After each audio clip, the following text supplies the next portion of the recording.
You're wondering about the sheet, right? I still haven't taken it down yet. I will, eventually. Hello! I need to say something very quickly. First of all, my voice might sound a little funny in this video. I'm having allergies, so some things sound deeper, some things sound higher. I don't know what my voice was doing. It broke a couple times too. Yay, being sick. But so there's that. Also, I talk a lot about a lot of people in this video. A lot of people who the world doesn't feel are good people anymore. That doesn't matter on this channel. The only thing that matters is their creativity and what they've given to the world of creativity. That's all I care about. Their personal lives don't matter on this channel. So I don't want to see any hate comments in the comment section. I will take them off. And if they're really mean, I will block you. So be nice, be respectful, and remember this is about creativity, animation, art. Okay, I had to say that. You understand why I had to say that. There's always that one person, you know? So thank you everyone for being respectful, and I really hope you enjoy this video. It's kind of different.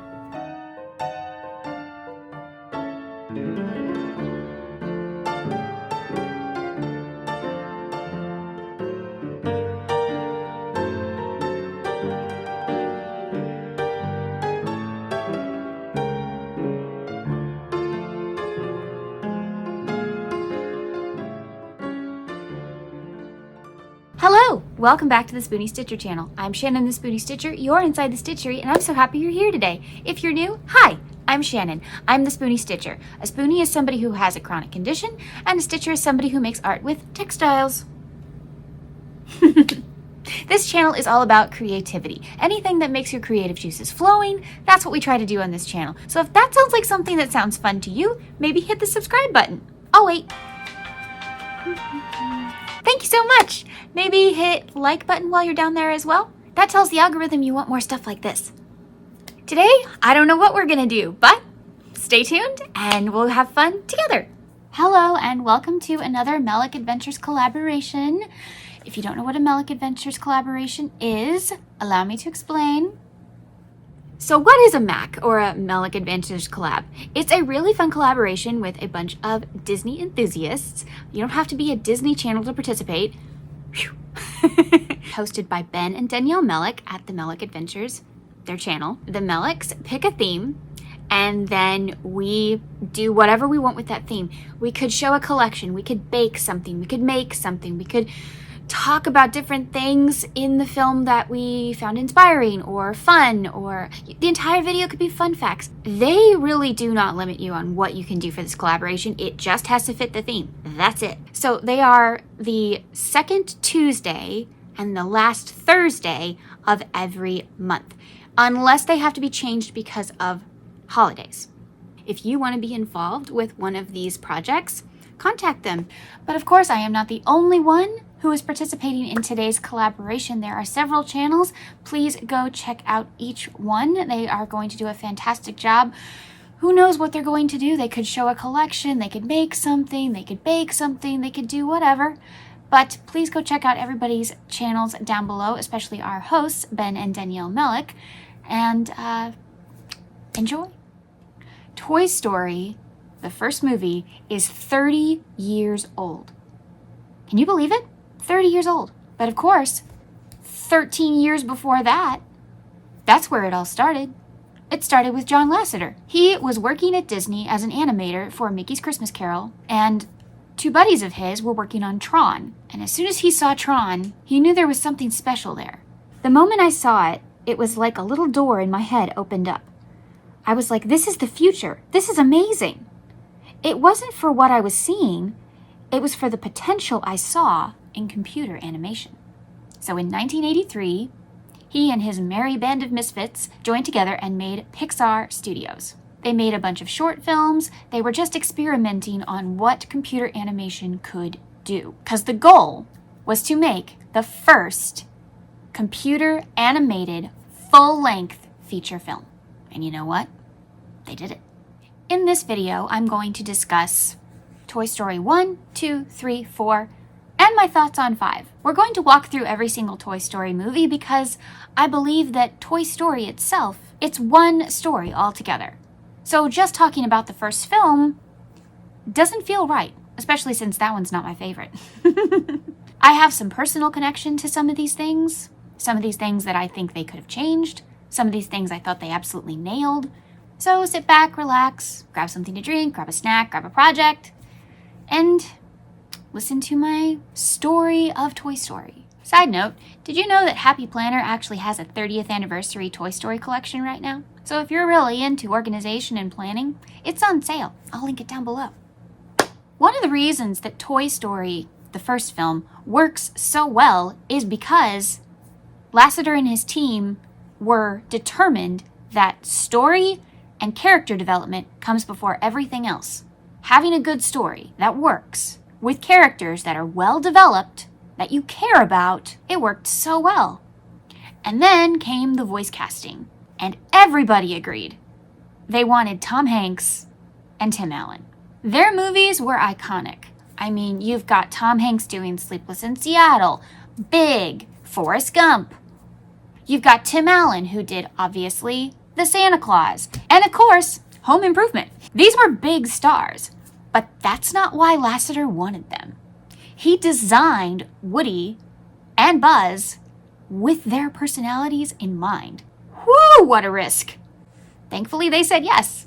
And they said yes for the right characters. There was a little bit of slight animosity between the two, but it worked so well because there's animosity between Woody and Buzz.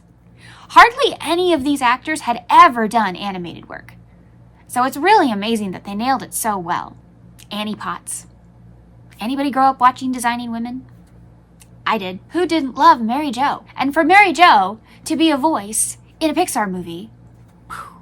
Annie Potts played a porcelain lamp named Bo Peep. Her character is one of my favorite Pixar characters. She was delicate and soft-spoken, but still feisty. I mean, she was from the South. We are feisty. But she was so careful on things she would say, on how she would act, because she's made of porcelain. Brilliant. Obviously, she's going to be more delicate in some of her speech, the way she walks, the way she acts, because she's made of porcelain. She's more of a Southern belle, and she's refined because of her porcelain. But she's also in love with Woody. So she does act on her crush, and she is a little bit sassy, you know. And I love it. I thought her character was great. Wally Shawn. Inconceivable! As a T-Rex with insecurity issues. I love Rex. He's darling.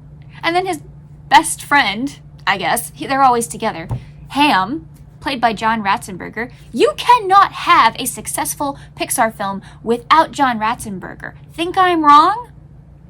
Let's go through the list of films without John Ratzenberger. Soul, Turning Red, Elemental, Lightyear, Luca, all didn't have John Ratzenberger. Now Soul, they tried to take his likeness and put it into one of the background characters, but that doesn't count. A Pixar film without John Ratzenberger misses that magic. There's something about him that's magical. Something that just makes a Pixar film a Pixar film. I mean, come on, in Cars, they even had a huge joke at the end about who is that guy who seems to be in all these movies? Ratzenberger. Thankfully, he came back for Inside Out 2, and he will be back for something to do with Cars. They're making a series or something. Anyway, he'll be back. Okay, this might make you a little bit sad. We've got to talk about Mr. Potato Head, R.I.P. Don Rickles, but he was perfection. And then, oh, this one's hard for me. Jim Varney, who was the original voice of Slinky, then taken over by Harry from Home Improvement. What is his name? Anyway, here. Who also did a phenomenal job, and he tried to mimic the voice so well. He tried. He really did. He just didn't quite have that, forgive the pun, earnest sense in him. I love Slinky Dog. If you don't know, I'm a huge Disney Dog fan. I'm surprised I don't have any Slinky Dog merch of any kind, but I don't. I love how his character was very much a dog. Loyal, smart, funny, sweet, and a little bit silly. That's a dog. And that he could put this voice to this Slinky. Did anyone ever care this much about Slinkies before Slinky Dog? No way. Yeah, it was a fun toy to play with when you were a kid. Yes, I had a Slinky, but I didn't have an emotional connection to it until Slinky Dog. Anyway, fantastic. I'm a music lover. We gotta talk about the music. Randy Newman was one of the best choices Pixar itself has ever made. I mean, the songs in Toy Story and all of the Toy Story movies are so good. Taking the same song, You've Got a Friend in Me, and revamping it 3 or 4 times, and it's still good. Randy Newman is a star, hands down. This film took 4 years to complete. Great, it's quality. But for Lasseter, it was 13 years in the making. His small little team of ragtag buddies who got together to make Pixar Studios and then made Toy Story, and now we have an entire empire. That is Pixar. Toy Story 2 is my favorite of the Toy Story movies. It just is. It's fantastic. It's a really great sequel. And if you don't believe me, go to Rocketar. I will link him down below. He actually made a video how this is the greatest cinematic sequel there's ever been. Don't know if I agree with that wholeheartedly, but it is perfection of a film. I wouldn't change anything other than 2 characters needed more screen time. That's it. And we'll get to them. I have to start with the personal side for me. Toy Story 2 means a lot to me because of the song When She Loved Me. First of all, Sarah McLachlan singing anything, you're going to feel emotional. But that song has a very personal note for me because my dog passed away many years ago. That song reminds me of her, and whenever I hear it, I get very emotional. I love to sing that song. It's in my vocal range, and I would sing it a lot, and almost every time I would sing it, she would show up. She would just be like, "You're singing, I have to be here." It was so cute. Basically, if I was singing that song, mostly that song, she'd show up. I don't know if it sounded good to her ears. I don't know dog neuroscience, but something about it she really liked. And then when she passed away, I noticed how the lyrics completely fit for someone who lost a loved one. I recently watched Sarah McLachlan talk about how this song felt like someone singing about somebody who passed away. It really clicked. And I'd lost other people before that, but the song connection was there. So, music can do things. That's my personal connection. Moving on. Fun fact, did you notice how Andy's hat in the first movie is Jesse's hat? And we know in the second movie that Woody is from a TV show that was obviously in the 50s. Maybe the 60s, but I'm guessing the 50s because of other clues. So, where did the hat come from? Because it's an antique, obviously. Where did the hat come from? Well, according to the Super Carlin brothers, and I will link their video down below because they would do a much better job than I would, Woody probably belonged to Andy's father. The hat probably did too. Although I don't know why he'd have Jesse's hat. Some people think maybe it's the mom's hat. But anyway, the Super Carlin brothers did an amazing job on a theory of who Andy's dad is, where he came from, why Andy has Woody, why Woody is important to Andy, and why he has Jesse's hat. So, I'll link the video down below. You should go take a look at it. It's pretty cool. One of the reasons this is my favorite is because of the theme, which according to the producer, Helen Plotkin, I think that's her name, the theme is it better to be loved by a child or to live forever as a collectible? So in other words, being loved by a child and knowing that one day the love will be no more, but you could be adored by many as a collectible. There's the struggle Woody has to deal with. Okay, real quickly, we gotta talk about 2 minor characters. Wheezy, the penguin, who, his squeaker is broken. He is so cute. Of course, he represents the neglected toys. And he is just so cute.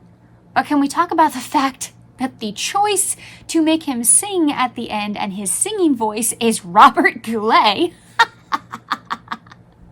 What a choice, Pixar. I love it. First of all, that rendition of You've Got a Friend in Me might be one of my favorites. I do love the Spanish one in the third movie, but I think this one's my favorite because I love Robert Goulet.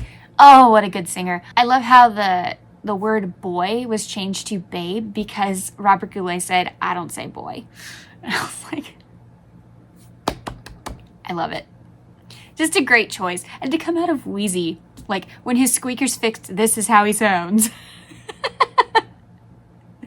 I wish he'd been in more of the movie. I wish he would have been part of Woody's rescue. Speaking of Woody's rescue, I wish Buster had been part of Woody's rescue. I love Buster, the cute little dachshund.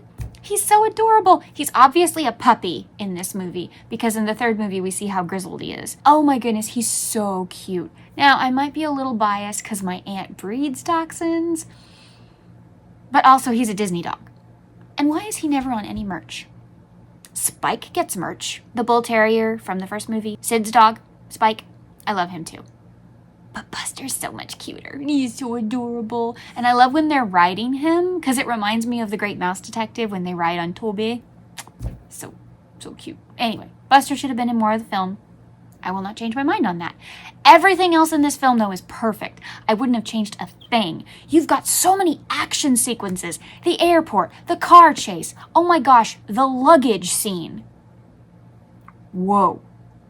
Now you know how they did the doors in Monsters, Inc. Joan Cusack as Jessie. No one else would be Jessie.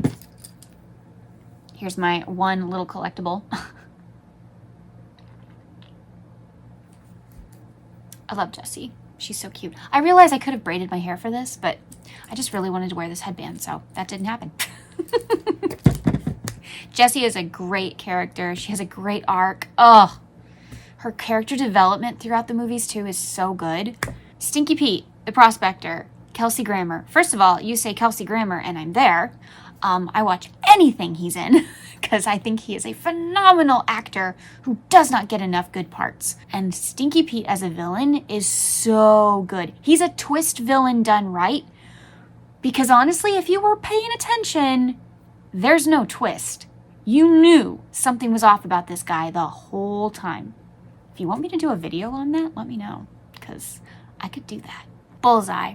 I loved Bullseye. I had a marionette Bullseye at one time. I did. Just like the TV show. I had a marionette Bullseye. I have no idea where he went or why he's gone, but I don't have him anymore. One of the greatest pieces of music in the entire film, although I do think that this entire score is so good, but I'm a country fan, so I love the country sound in a lot of the score because of Woody's Roundup. And the song, Woody's Roundup, sung by Riders in the Sky, which is a cowboy band. Yes, such a good decision. I love it. But the cleaner song. First of all, the cleaner himself is Jerry from Jerry's Game. The short that was in, what, was that before Bug's Life, I think? Anyway, yeah, reusing a character. Bravo, Pixar, bravo. But the music and that whole scene was so... The animation in that scene is stunning. And then the music behind it makes it perfection. I love that scene, and I listen to that music all the time. I have a bunch of Pixar on my iPod. Yes, I still have an iPod. I have CDs, too. And cassette tapes. Why don't we just talk about how old I am? Toy Story 3. I like it. It's not as good as Toy Story 2. You do not have to agree with me. That is totally fine. Barbie and Ken are the best characters in the whole movie.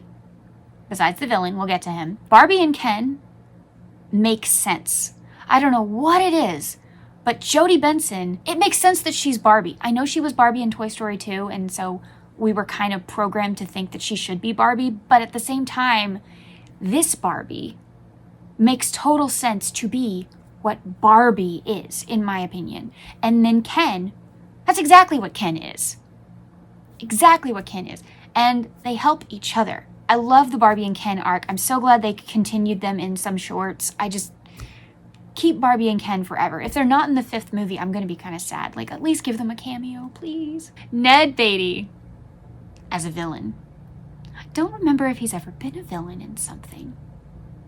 I grew up watching a lot of classic films, so I know who Ned Beatty is. I knew who he was. He's the voice of Lotso Huggenbear.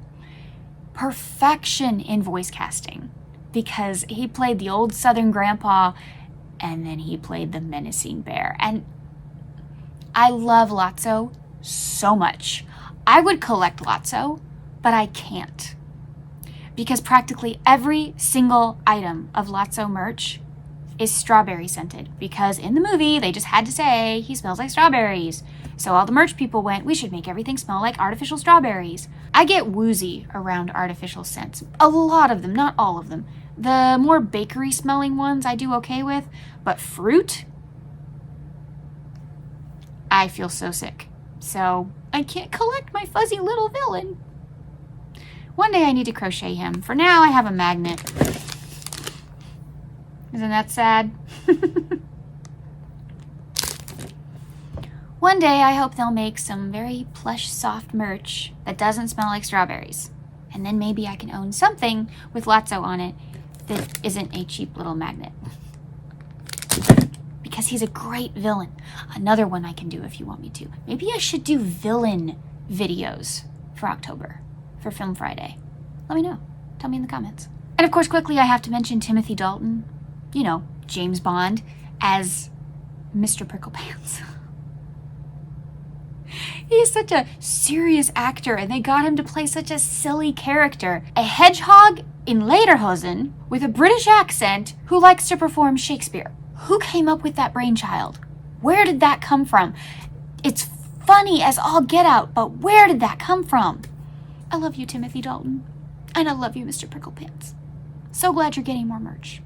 Hi, sorry to interrupt, but just a quick reminder, please hit the like button and share to anyone you think would like this video, but also leave a comment. Did you know that leaving a comment helps the algorithm so much? Likes are important, shares are important, but comments actually boost the algorithm and help our channels spread so that more people can see that we exist.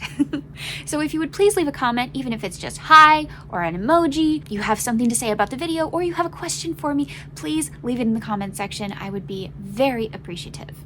Oh, and if you're liking what you're seeing, maybe subscribe. We have all kinds of fun over here. So many different things happen on this channel. You never know. Okay, thank you for letting me interrupt. Now enjoy your video. Oh, Toy Story 4, Toy Story 4. Now, there were a lot of things I liked. I know everybody loves Forky. Speaking of Forky, let's just take a side trip real quick. Have you heard of Rugror Matt? He's on YouTube and on Instagram, and I think he's also on TikTok. He makes these giant sculptures. It's amazing.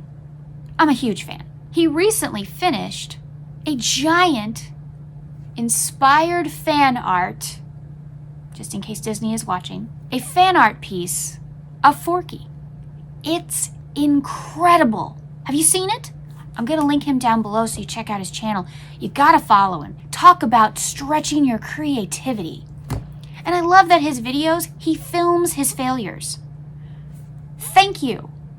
I film some of my failures too, because creativity isn't perfect, and it isn't supposed to be. I love that he shows this realness about creativity, and I'm a big fan. Anyway, he is currently working on Karen, also known as Knifey, from the end of Toy Story 4, Forky's little girlfriend. Go check him out. His sculptures are one of a kind. I am so impressed. He's funny. He's very personable on camera. He was made for camera. He was made for the camera. I love it. And his imagination just goes to a whole new level. Go check out his channel. I will link it down below. You gotta see this. Toy Story 4 is the weakest Toy Story film. You can argue in the comments, that's fine, but I am not the only one who agrees with this. There are so many videos on YouTube about this. I mean, seriously, you type in Toy Story 4, and one of the first things that popped up is, this is the weakest film ever. So, yeah. I don't think it's the weakest film ever, but it's definitely the weakest of the franchise. Although, who knows what Toy Story 5 will do? Huh. Gabby was such a good villain! And then they gave her a sweet arc. Can we please stop this thing about the villain that isn't really a villain or is misunderstood or I miss the evil villains of the day. I miss the movies where villains were evil and then they got a comeuppance. Lotso getting tied to the truck. Yeah, that was just desserts. I miss these endings. So Gabby, yes, I was a little emotional when the girl loved her and stuff like that. Fine, but she could have been an evil villain and they just went, nah. So that was disappointing. Buzz's character in Toy Story 4, he makes some really dumb decisions. In Toy Story 2, he proved how smart and methodical he was. What happened? Maybe when they switched him to Spanish mode so many times it made a loose wire or something. I don't know. But anyway, he's not the same Buzz. And that's disappointing. And then Bo Peep. What happened to Bo Peep? I do have her, by the way, as a magnet. She was less than $1, and I thought she was cute. I still like Bo Peep. I've never stopped liking Bo Peep. She's still one of my favorite characters. I just don't like how intense they went with her character. I loved how delicate and sweet she was, and I get the world has made her tougher. Yep, I get it. I saw Lamp Story, or Lamp Life, whatever the short is. I get it. But she still needs to be Bo Peep. She still needs to remember that she's a lady, she's a Southern belle. It just didn't hit the mark for me. So Toy Story 4, you're good-ish, but you're definitely not great. But again, my opinion. Toy Story 5. My predictions? If they're going the direction I think they are, and I'm not going to say anything on here, but if they're going the direction I think they're going, it's a great idea for a film. If they go the direction I'm terrified that they're going, it won't work. And people will not be happy. So, we'll see. I like that we're getting new characters, obviously. I like that the old characters are coming back. I like that Woody and Buzz are going to have to work together again. I like that it's kind of Jessie-centered, too. That sounds interesting. Of course, I'm hoping some of my favorite minor characters will get some screen time. Yeah, but I like the idea of technology versus toys. I'm very, very pro this idea if they go the direction I think they're going. If they don't, it'll be a fine film. But I still want to see it. Now, you have to know, Toy Story is not my favorite Pixar movie. The Toy Story franchise, they're not my favorite Pixar movies. Toy Story 2 might be an exception. But they're not my favorites. My favorite is Monsters, Inc. And then Ratatouille. And then maybe The Incredibles. I don't know. I've never actually listed them out. I just know that Monsters, Inc. and Ratatouille are right here. So, I think they're incredible.